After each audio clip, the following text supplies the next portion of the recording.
మరి చంద్రబాబు నాయుడు అధికారంలోకి వచ్చిన తర్వాత ఈ రోజు రైతులకు ఇస్తానన్న రైతు భరోసా 20,000 రూపాయలు ప్రతి రైతన్నకి ఇస్తానన్నాడు. వ్యవసాయం స్టార్ట్ అయింది, ఖరీఫ్ మొదలైంది, పంటలు వేగంగా వేస్తా ఉన్నారు రైతన్నలు.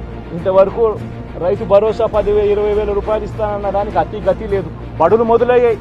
అమ్మఒడి కింద జగన్ 15,000 ఇస్తాను అని అంటే కాదు చంద్రబాబు నాయుడు వస్తే ఎంతమంది పిల్లలు ఉంటే అంతమందికి ఇస్తాడు, ప్రతి ఒక్కరికి 15,000 ఇస్తాడు అని చెప్పారు. రాష్ట్రంలో 1 కోటి మందికి పైగా పిల్లలు బడియీడు పిల్లలు ఉన్నారు. బడులు స్టార్ట్ అయ్యాయి. ఆ ప్రతి తల్లి కూడా అడుగుతా ఉంది, తల్లికి వందనం అని పేరు పెట్టావు, అమ్మఒడి అనే పథకాన్ని పేరు మార్చావు, మరి ఆ డబ్బులు ఏమైనాయని చెప్పి గవర్నెన్స్ మీద కాస్త ధ్యాస పెట్టి ఆ తల్లులకు ఇచ్చే డబ్బులు ఇచ్చే కార్యక్రమం చూడండి. ప్రతి అక్క చెల్లెమ్మకు 18 ఏళ్ళు పైబడిన ప్రతి అక్క చెల్లెమ్మకు ప్రతి ఒక్కరికి 1,500 రూపాయలు ఇస్తామని చెప్పారు. అంటే సంవత్సరానికి 18,000 రూపాయలు.